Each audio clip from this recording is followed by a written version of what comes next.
nós estávamos dizendo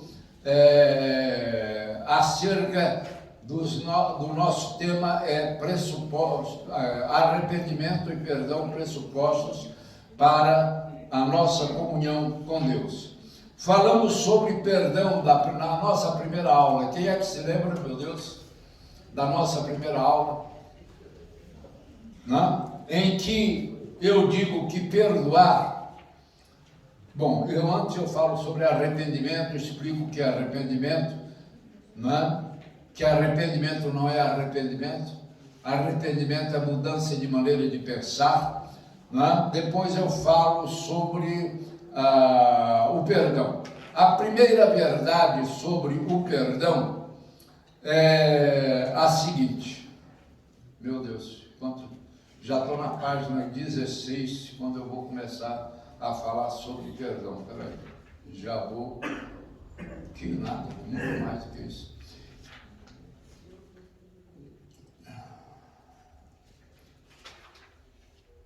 Glória a Deus. Primeira verdade quanto ao perdão: dar para receber. Primeiro você dá. Lembra que eu falei que o perdão é uma moeda de troca? Você vê isso lá no Pai Nosso, na oração do Pai Nosso. Perdoa as nossas ofensas ou dívidas. Na realidade não é nem ofensa nem dívida, tá? Nossos compromissos não cumpridos. Ofeleimá é um compromisso não cumprido. Perdoa aquilo que eu me comprometi e não cumpri, assim como nós temos perdoado aqueles que fizeram o mesmo comigo.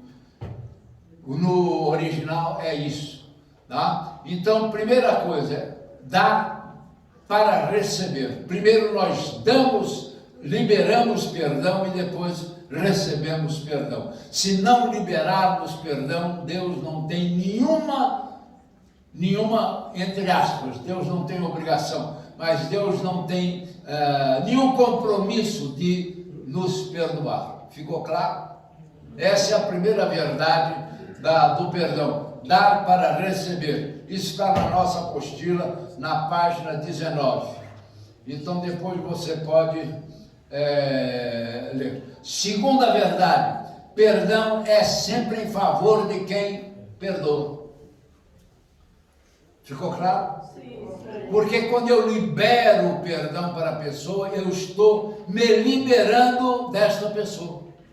Eu estou tirando essa carga de sobre mim. Havia uma tribo, que eu não me lembro qual seja, e nem me pergunte por favor, não é? Que quando alguém, por exemplo, cometia um homicídio, eles pegavam o cadáver do morto e penduravam nas costas do camarada. Sim. Até que aquilo se desfizesse pela decomposição. Quando nós não perdoamos uma pessoa, não é como se nós estivéssemos carregando um cadáver nas nossas costas. Então, quando nós liberamos perdão, nós estamos tirando de sobre nós uma carga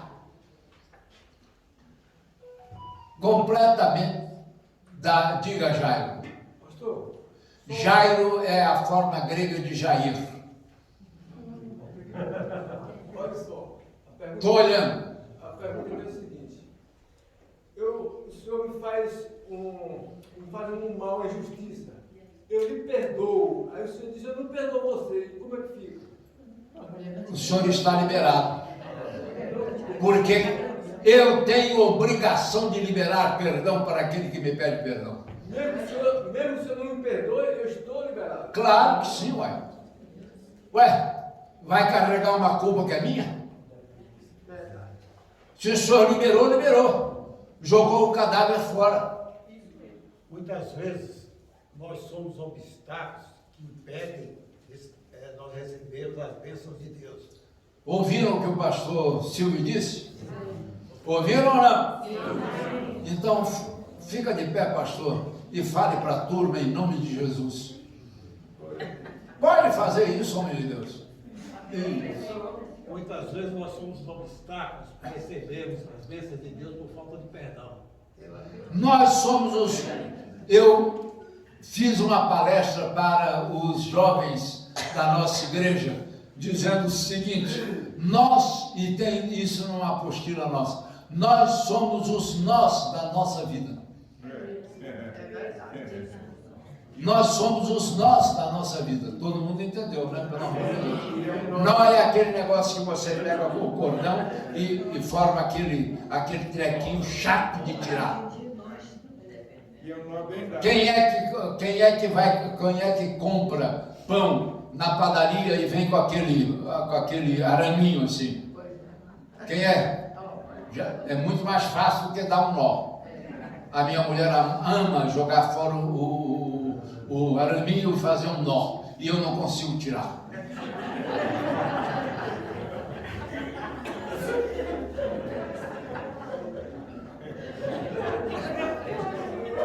Aí eu dou para ela tirar e ela tira fácil. Não é?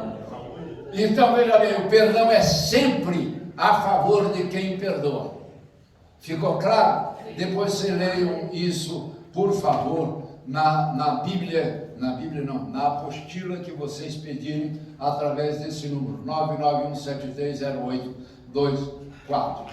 Terceira verdade, essa é talvez a das mais críticas das verdades sobre perdão.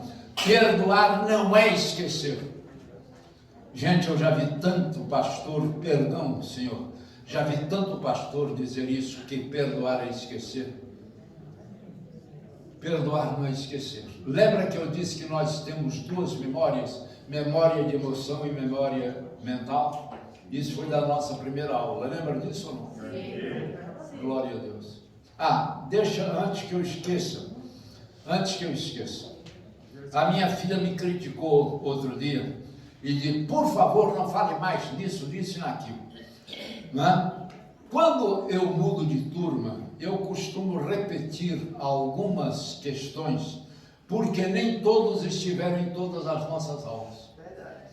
Por exemplo, eu falei sobre o que era Septuaginta, não é? Eu falei o que era Vulgata Latina na aula anterior. Gente, quem é que pela primeira vez ouviu na semana passada sobre Septuaginta? Eu nunca tinha ouvido.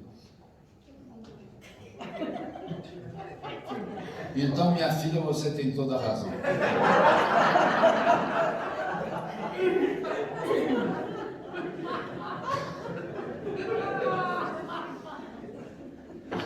Glória a Deus por isso. Perdoar não é esquecer. Temos duas memórias. Filha, posso repetir sobre as memórias? Deixa eu consultar. Nós temos duas memórias. Uma memória imensa, chamada memória emocional. E temos uma memória menor, chamada memória mental. Essa memória começa aos 3 meses de gestação. A nossa mãe passa todas as emoções pelas quais ela sente para nós. Então nós vamos acumulando um catatal de emoções, né, desde os nossos 3 meses de gestação. E depois nós temos a memória mental, que é a memória depois que nascemos e depois que nos entendemos, entre aspas, por gente. Então o que acontece? Quando nós vemos uma pessoa que nos ofendeu, a nossa memória mental nos faz lembrar e se comunica com a nossa memória emocional. E a nossa memória emocional traz uma sobrecarga imensa sobre aquela determinada situação. O que acontece? Nós vamos sofrer por causa daquilo que já há muito tempo se passou.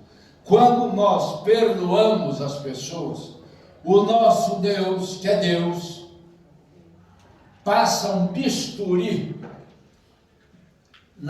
entre a nossa memória mental e a nossa memória emocional. A nossa memória mental vê o cidadão ou a cidadã, mas não tem como comunicar isso para cá. Eu não sofro mais aquele mal que aquela pessoa me fez.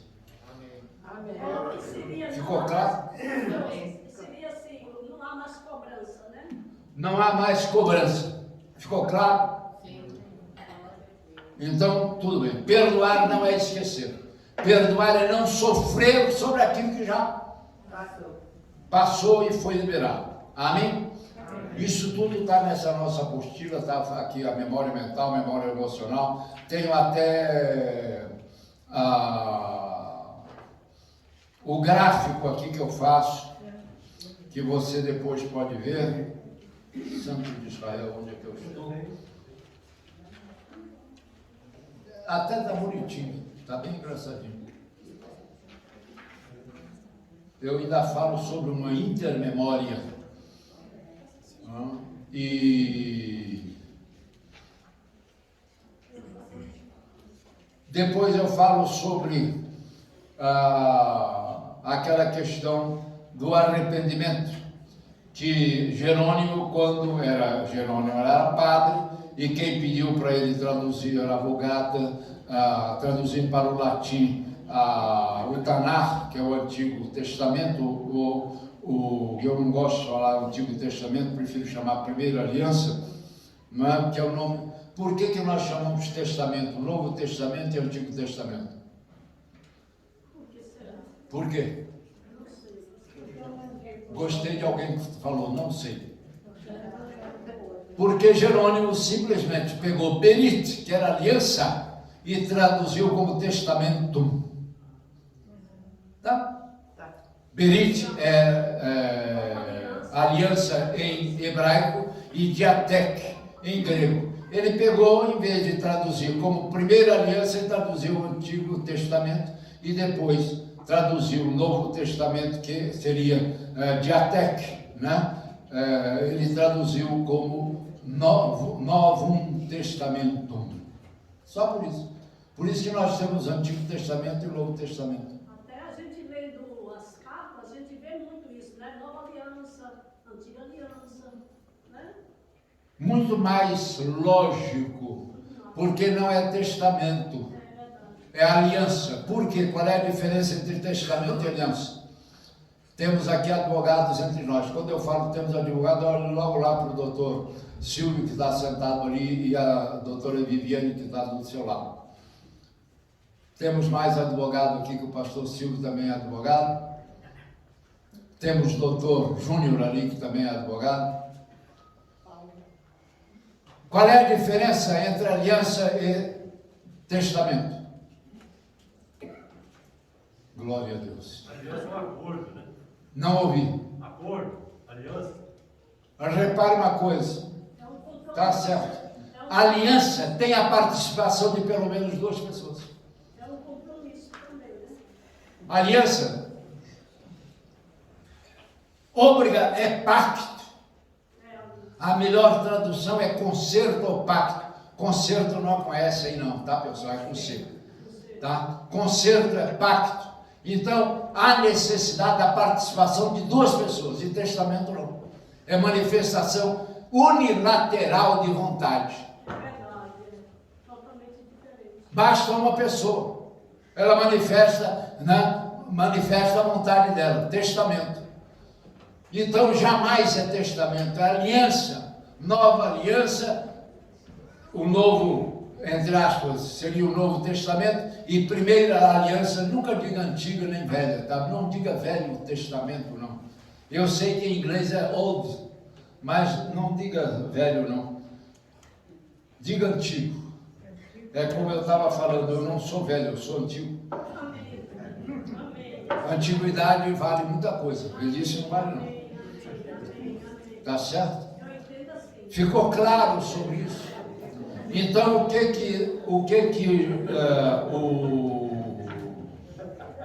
Jesus, deixa eu ver quantas horas. Ainda tem um tempo. Então, o que Jerônimo fez? Em vez de traduzir metanoia como mudança de mente, ele traduziu como penitência agita, ou seja, faça penitência. E eu até estava brincando com você que quando você era católico, ia lá, né, se ajoelhar diante do padre e pedir perdão para ele, né?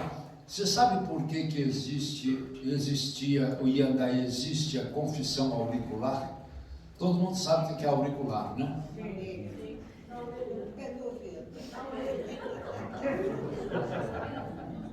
Olha que tamanho do pecado. Sabe por quê? Porque os reis queriam saber de tudo aquilo que se passava entre os seus súditos. E os padres se comunicavam a ele tudo aquilo que seria contra o reino.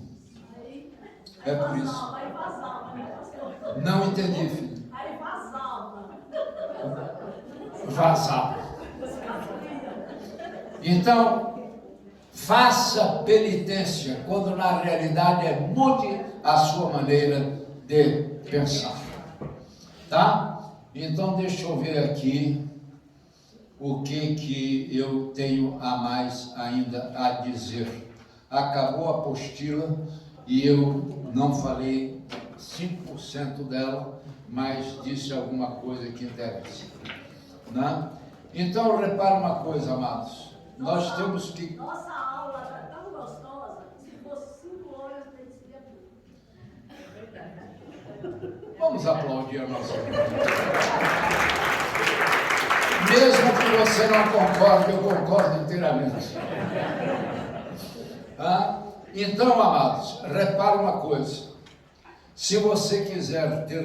E o que é comunhão? Nós vamos ver isso na próxima aula. Arrependimento, perdão, que são 2 pressupostos para a nossa comunhão com Deus.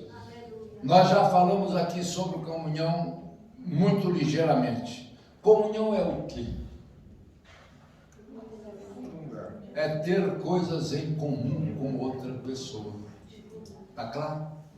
Nós não podemos ter comunhão com Deus se não perdoar, se não nos arrependermos e não pedirmos perdão pelos nossos pecados e não perdoarmos as outras pessoas. Se não nos converter, arrepender. Perdão, não ouvi, dona Maria do Carmo. Convertermos, perdoar, aí temos comunhão. Primeiro, mudamos a nossa maneira de pensar. Segundo, pedimos perdão. E terceiro, perdoamos. Ficou claro? Primeiro perdoamos e depois pedimos perdão. Perdoar o próximo vem em primeiro lugar. Pastor, abra lá, para que você não fique pensando que o pastor está inventando coisa. Abra lá Mateus, por favor, Mateus meia dúzia. Meia dúzia e 6 é a mesma coisa, tá, pessoal? Mateus 6.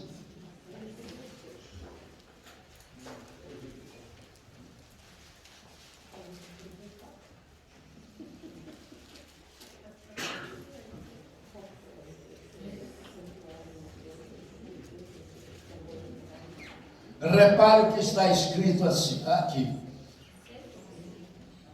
Perdoa as nossas dívidas assim como nós perdoamos. Não, assim como nós temos perdoado. No 12, presente contínuo.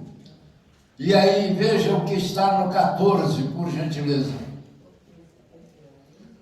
Seu Pai, estou lendo nessa versão que eu tenho aqui. Seu Pai Celestial os perdoará se perdoarem aqueles que pecam contra vocês.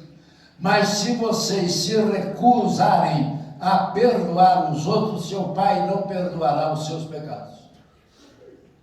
Ficou claro? Primeiro eu perdoo para ser perdoado. Ficou claro ou não?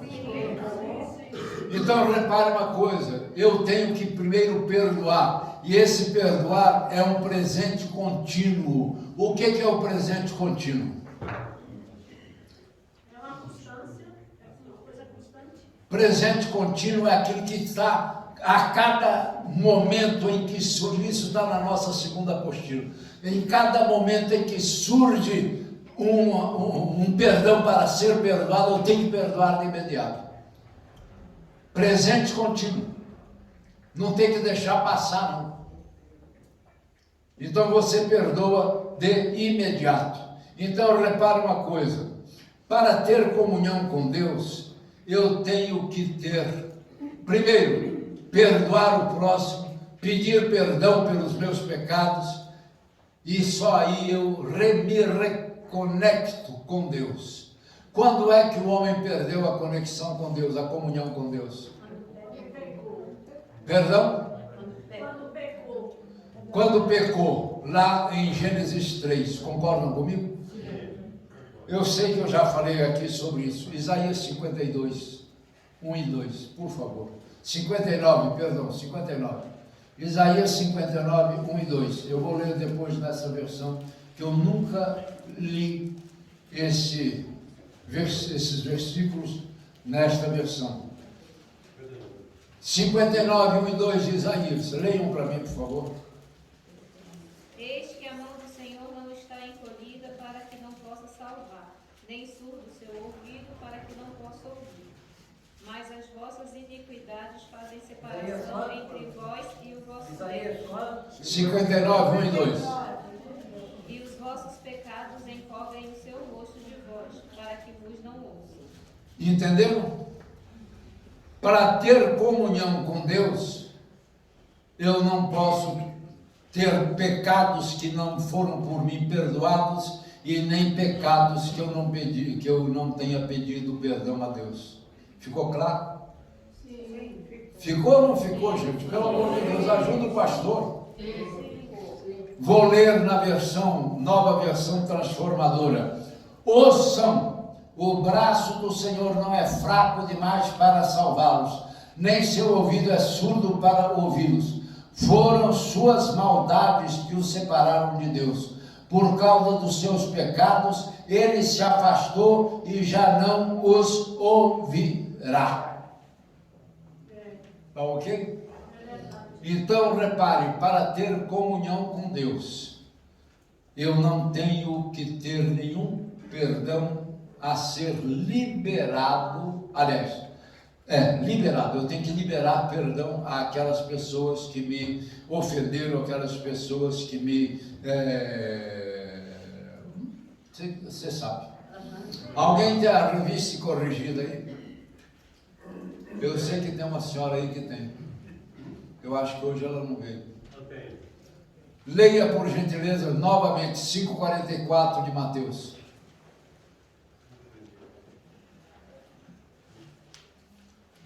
Talvez seja um dos mais difíceis mandamentos do Senhor Jesus.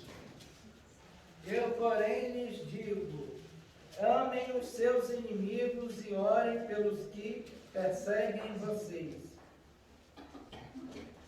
Essa não é a revista corrigida. Eu, porém, vos digo: amai a vossos inimigos, bendizei os que vos odeiam, e orai pelos que vos maltratam e vos perseguem. Mesmo? 5,44. É, Lê novamente, por favor, querido. Eu, porém, vos digo: amai a vossos inimigos, bendizei os que vos maldizem, fazei bem aos que vos odeiam, e orai pelos que vos maltratam e vos perseguem. Temos feito isso? Falta muito, né, pastor? Temos feito isso?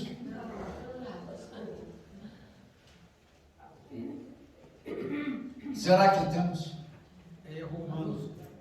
Romanos 12, 18 diz o seguinte: se possível, Ai, pastor. Tende paz com todos. Sem a qual ninguém verá Deus. Repare uma coisa, amados. Repare a dificuldade que é não ter pecado. O Senhor Jesus diz lá em 14:15 de Mateus, ele diz o seguinte, de João: aquele que me ama guarda os meus mandamentos. Guardar os mandamentos é o que? Cumprir os mandamentos. Será que nós cumprimos esse mandamento de 5,44? Não. Eu posso dizer que não. Podemos ter comunhão com Deus? Não. Podemos sim, mas se nós cumprirmos eu vou pedir mais uma vez, o senhor que acabou de ler 5:44, leia de novo para mim, por favor.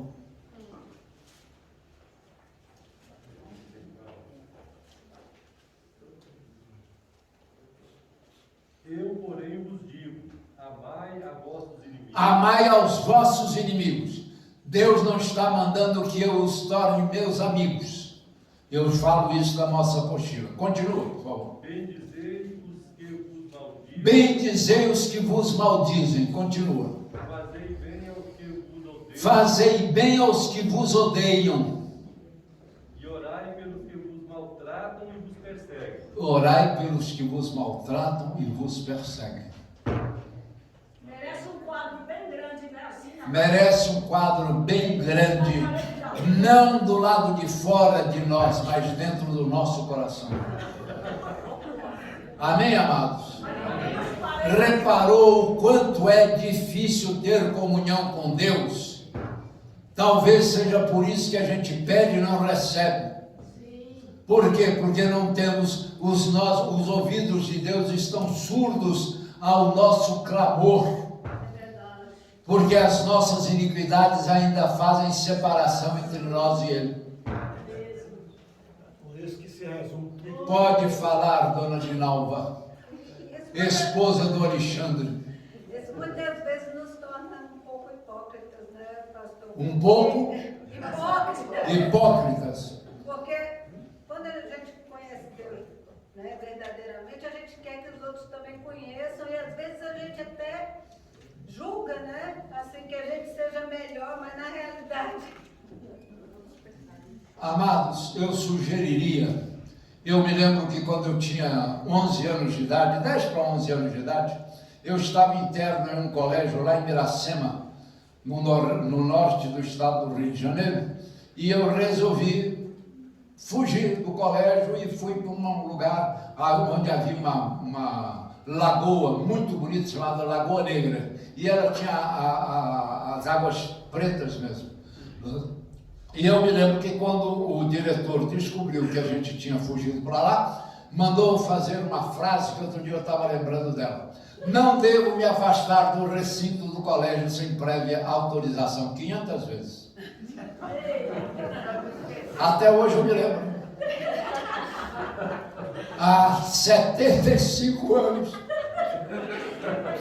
Não devo me afastar do recinto do colégio sem prévia autorização. Não é? 500 vezes, ainda tinha que numerar. Sabe o que eu fiz? Eu botei uma tala, eu uni 4 lápis e escrevia com lápis, 4 cada um. Depois eu tinha que numerar, não é? Então repara uma coisa, amados. É isso.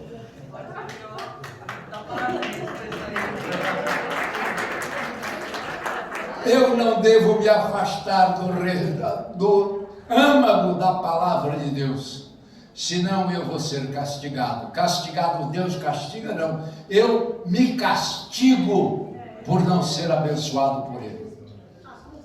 Pode falar, querido.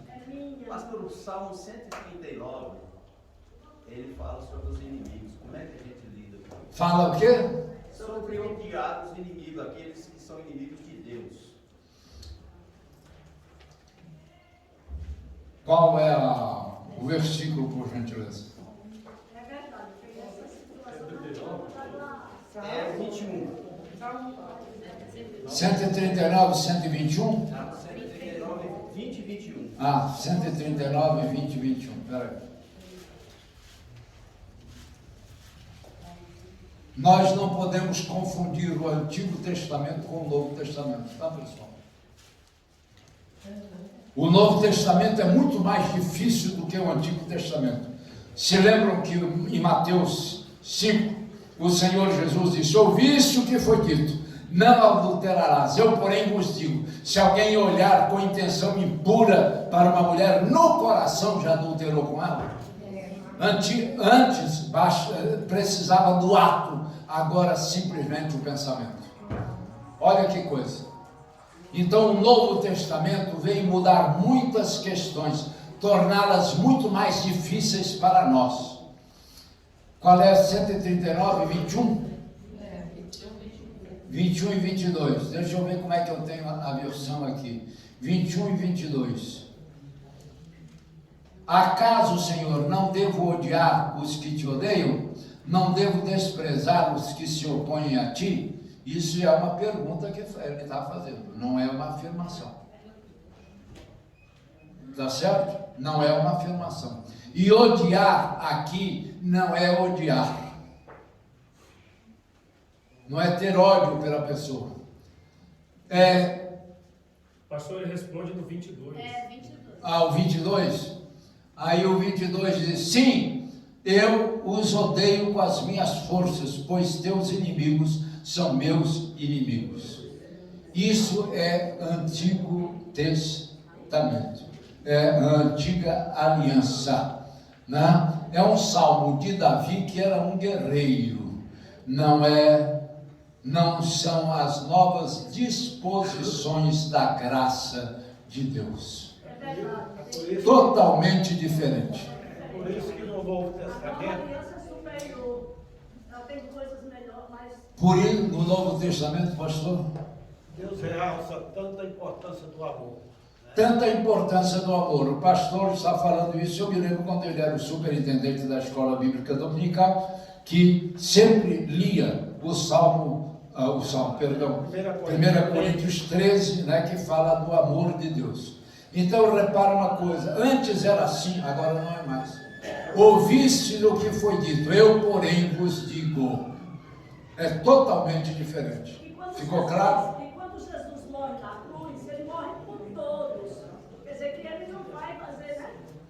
Quando ele morre na cruz, diz: está consumado, tetelestai, em grego, quer dizer, tudo foi pago. Não há mais dívida a ser paga. Todas foram pagas por mim. Ficou claro? Você não tem passado. Você só tem presente e futuro. Ficou claro? Aquele que está em Cristo é nova criatura. Kainos Kitisis, criatura restaurada. Romanos 8:1, o que diz lá? Nenhuma condenação há para aqueles que estão em Cristo Jesus. Ficou claro? Senhor, nosso Deus e Pai, toma cada um de nós em tua preciosa mão agora, Senhor. Sê conosco, meu Pai querido. Faze com que, Pai, possamos aclarar a nossa mente, sabendo que hoje nós vivemos, meu Pai, sob o Novo Testamento, sob a nova aliança, não mais, Senhor, sobre o antigo ou a primeira aliança. Estamos muito mais adstritos ao amor, Senhor, do que à lei. Então, Pai Santo, em o nome de Jesus, seja conosco durante essa semana. Seja uma semana de vitória. Seja uma semana em que nós possamos provar do Teu amor, da Tua graça, da Tua paz, das virtudes do Teu amor sobre a nossa vida, Senhor. E em tudo por tudo, Tu sejas glorificado em cada passo, em cada palavra, em cada gesto, em cada perdão que dermos e recebermos, Pai. Nós te pedimos, agradecemos e te louvamos em o nome de Jesus. Amém. Obrigado pela sua presença, que a graça do nosso Senhor e Salvador Jesus Cristo, o pessoal está saindo antes da bênção.